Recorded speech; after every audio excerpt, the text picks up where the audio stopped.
ಗೋವಿನ ಹಾಡು.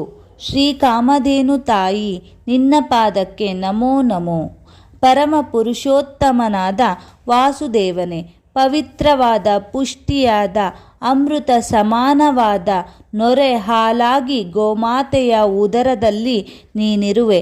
ಗೋಮಾತೆಯ ಕೆಚ್ಚಲಿನಲ್ಲಿ ಗೋಪಾಲಕರಿರುವರು, ಬಾಯಲ್ಲಿ ಬ್ರಹ್ಮನಿರುವನು, ನಾಲಿಗೆಯಲ್ಲಿ ಶಾರದಾದೇವಿ ಇರುವಳು, ಮೂಗಿನಲ್ಲಿ ಮುಕ್ಕಣ್ಣನಿರುವನು, ಹಣೆಯಲ್ಲಿ ಆದಿಶೇಷನಿರುವನು, ಕಣ್ಣಿನಲ್ಲಿ ಸೂರ್ಯ ಚಂದ್ರರಿರುವರು, ಕೊಂಬಿನಲ್ಲಿ ಗಂಧರ್ವರಿರುವರು, ಕಿವಿಯಲ್ಲಿ ಕರ್ಣನಿರುವನು, ಬೆನ್ನಿನಲ್ಲಿ ಭೀಮನಿರುವನು, ಕೊರಳಲ್ಲಿ ಶ್ರೀಕೃಷ್ಣನಿರುವನು, ನಡುವಿನಲ್ಲಿ ಮಹಾಲಕ್ಷ್ಮಿ ಇರುವಳು, ಹೊಟ್ಟೆಯಲ್ಲಿ ಸಪ್ತ ಋಷಿಗಳಿರುವರು, ಬಾಲದಲ್ಲಿ ಭಾಗೀರಥಿ ಆಟವಾಡುತ್ತಿರುವಳು, ನಡುಬಾಲದಲ್ಲಿ ಸೀತಾ ರಾಮ ಲಕ್ಷ್ಮಣ ಭರತ ಶತ್ರುಘ್ನಾದಿಗಳಿರುವರು, ಪಾದದಲ್ಲಿ 330 ಕೋಟಿ ಸುಜ್ಞಾನಿಗಳಿರುವರು, ಪಾದದಲ್ಲಿ ಪಾಂಡವರಿರುವರು, ಮೊಣಕಾಲು ಚಿಪ್ಪಿನಲ್ಲಿ ನಾರಾಯಣ ಸ್ವಾಮಿ ಗೀತೆ ಹೇಳುತ್ತಿರುವನು.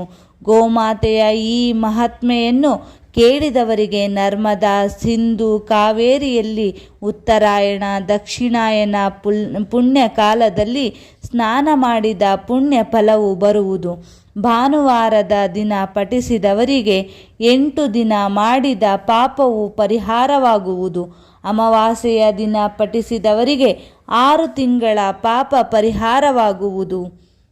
ನಿತ್ಯವೂ ಪಠಿಸಿದವರಿಗೆ ಗೋದಾನ, ಭೂದಾನ, ಕನ್ಯಾದಾನ ಮಾಡಿದ ಫಲವು ಬರುವುದು.